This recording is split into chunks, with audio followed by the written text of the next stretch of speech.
When it comes to weather in California, there is a lot going on over the next few days, and I think this satellite imagery sums up the picture pretty well. The top story that we're going to be talking about today is this low pressure system you see spinning in that counterclockwise direction there. That's always a great thing to see for California because with that low pressure system, we're getting the return of this marine layer. It's bringing in some much needed moisture and some cooler temperatures to California, which given that heat wave last week, I'm sure many people will be happy to hear. No longer 115 degree temperatures, almost back completely into the double digits, which is some great news considering that heat that we had all last week. Now you also see on this map we've got some clouds up here in the very northern parts of California. That's another big part of the story. We do have the possibility for some thunderstorms. And then you can also see the dry air here in the southern Sierras. So due to those thunderstorms and that dry air and some winds along with it, we actually do have red flag warnings in both those places. So we'll have to talk about that as well. But again, considering that heat wave that we had last week, I think the big story is the cooling temperatures and the relief that most of California is going to be getting due to this low pressure system you see spinning here.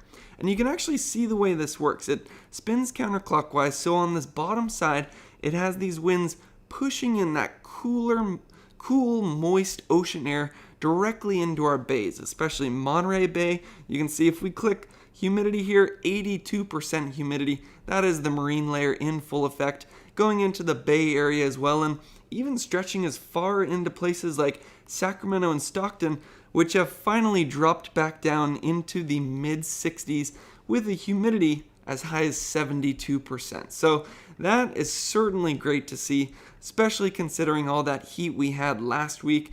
As early as 8 in the morning last week, some of these temperatures in here were already in the 80s and 90s, so great to see we're back into the mid-60s. Now the reason that marine layer is in full effect is because of this low pressure system that's building in. You can see that was that large ridge that caused that big heat wave last week. Well, now that low pressure system's moving in and it's bringing that cool air and that moisture with it. Now, I know I've said a lot of good news, but I do have to warn you of what's going on in the far future. I'm just going to briefly mention this today because I don't want to spoil the good news too much, but it looks like Saturday and Sunday there's another large ridge set to build in. The models have become more confident of this ridge building in this coming weekend, and that, I hate to say it, but it could lead to another possible heat wave Saturday and Sunday. So it is a bit of a temperature roller coaster, but I think the best thing is to just enjoy the next few days because as you can see, the temperatures in many parts of California are actually now below average, especially along the coast here where you see that blue color. That's where we're 5 to 10 degrees cooler than what we should be today.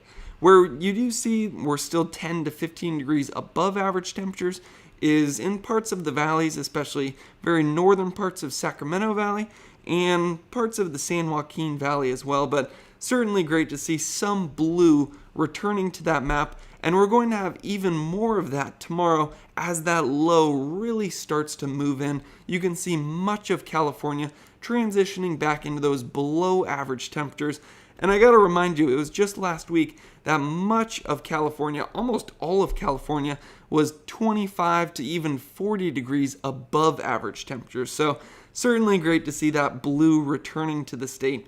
Although I do have to remind you of that temperature roller coaster that we're going to be on.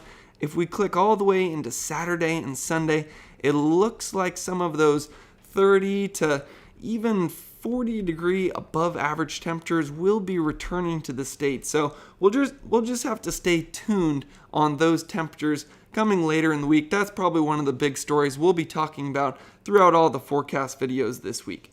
But as you can see, much cooler temperatures expected for our highs today. Much of the valley back into the double digits. That's great to see. Where we had a lot of that marine air and that moisture filling in, you can see the effect that's having on Sacramento and Stockton back into the 80s, which is just great to see considering last week we were over 110 degrees. Chico and Redding still on the warm side, but about 10 degrees cooler than you were last week, so we'll take the mid-90s. And then right along the bay, you can see the huge effect of that marine layer. San Francisco 62 degrees, and parts of the North Bay, Santa Rosa just 71. As you can see, marine layer sticking in up there as well. So all of that's some great news for your high temperatures today, and I'm happy to say it's going to be continuing tomorrow and actually even getting a little bit cooler in some places. Redding, Chico, you're still in the mid-90s, but Sacramento, Stockton, low to mid-80s. Santa Rosa, 69. San Francisco, 61. Just great to see these numbers. And then, just because I've mentioned it a couple times in this video, we'll look at the afternoon highs for this weekend. Looks like, as of right now, the models are showing that heat wave coming in. Saturday highs back into the 110s, around 115. So obviously not great to see that, so enjoy this cool air while you can. And then the high temperatures on Sunday looking above 100 degrees as well. Some parts even getting around 115, although it looks like we still might have that marine layer along the coast. So we'll have to stay tuned there and follow that heat wave as the models get more confident on whether that will happen or not. So I think temperature-wise for Northern California, this pretty much sums up the picture. Well, if you took this even farther back, this roller coaster would be going all the way up on Saturday, Sunday, last Thursday, Friday. It'd be way, way up here. You can see it's come down back into the 90 to 100. It's going to continue to go down until Wednesday. And then on Friday, we're going to start to see it really shoot back up again as that new high pressure system and ridge builds in. Now, I mentioned this at the beginning of the video, but we do have some of these clouds up here in very northern California, and we did have some thunderstorms and some lightning yesterday, and unfortunately that is going to be continuing throughout the day today. If we want to look at some of the forecasted thunderstorms, if you don't know, thunderstorms really require a lot of dry air and instability, which are both strongest in the afternoon hours, so not all that much action going on right now, but around 11 a.m. we start to see some of that thunderstorm activity pick up, and then it really starts to pick up at about 2 p.m. into 5 p.m. But what you do notice is most of that activity is up here in Oregon, so it's really just the very northern parts of California, right on the Oregon border, that have the possibility of some of these thunderstorms.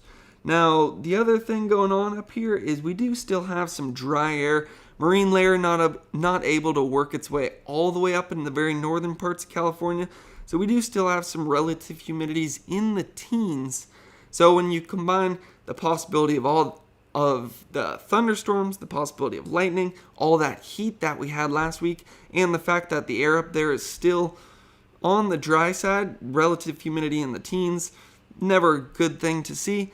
We do have that red flag warning, possibility of some new fire starts, and this basically just sums it up. Gusty winds and small hail, dangerous lightning, locally strong storms possible Monday and Tuesday, but you can see most of that activity is to our north. It's really just the very northern parts of California that are seeing some of those thunderstorms. So because of that, we do have that red flag warning in place anytime you are combining dry air with these thunderstorms with, let's check out the wind gusts real quick, with some wind gusts.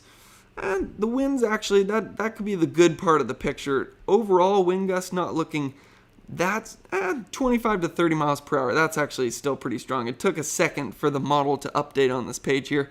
So some locally strong wind gusts mixed with dry air and thunderstorms, that has the possibility of sparking some fires and spreading them. So that is why we have that red flag warning in place. And you can see there's actually also a red flag warning down through the southern Sierras, working its way down through central California and almost getting into southern California as well. But I think that red flag is for different, some similar reasons. Not as much of a thunderstorm threat there, but we do have those strong wind gusts building into this area throughout later today, getting above 30 miles per hour. Some areas like canyons and drainages, that's where we could get some locally high gusts of 35 to 40 miles per hour. And then we're going to be mixing those strong winds with some rather low relative humidities. You'll see it pop up here in a second. 9% humidity. Anytime you see humidity into the single digits mixed with some wind gusts above 30 miles per hour, you're going to have a red flag in place. And you could see that on that map right there. But overall, I know I started out with such good news and we've kind of transitioned into bad news, but overall, most places in California, it is good news today. The marine layer has come in, and most people live along the coast or in the valleys where we're getting some of that cool air and some of that moisture in. So for most people, the forecast for California is looking good. You can see all of that moisture pushing into Southern California right now. While it will pull back during the afternoon hours, which it typically does, we will have that strip along the coast where the marine layer stays intact. So if we look at it right now, you can see some of those high clouds building in through the eastern parts of the state. That's good to see. It'll cool down some of those warm temperatures that we've had the last week and continue to have throughout the desert area. But then you can also see that marine layer right along the coast, bringing some cooler temperatures and even a little mist and drizzle at some times. So if we want to look at the high temperatures today, you can see parts of Fresno and Bakersfield still in the triple digits there. Parts of the desert still in the triple digits. That's not really that big of a surprise there. But what's great to see is right along the coast, much cooler temperatures. San Diego, 66 degrees. Los Angeles, it should be a beautiful day once that marine layer burns off. Should be in the low 80s, sunny skies. Really nothing to complain about there. Overall, great forecast for most people in California. Sunny, warm temperatures, and really nothing to complain about. Now, just one last time, we will look at that possibility of a heat wave coming into SoCal. Saturday, it looks like Fresno and Bakersfield getting back up to 107, 108. Los Angeles getting up into the high 80s, Riverside 97. And then if we look at Sunday, it looks like that heat continues and even picks up in some places, with Fresno and Bakersfield getting back around 115. So that's what we're going to have to keep our eye on in the future. I'm going to continue to follow this possible heat wave throughout this entire week. That's what we'll mostly be talking about, I'm guessing, in future forecast videos. But again, more than anything, good news for California. Marine layer has returned. It's bringing some cooler temperatures and some much needed moisture to the state. So should be a good day. I hope you all have a good day, and thank you for watching.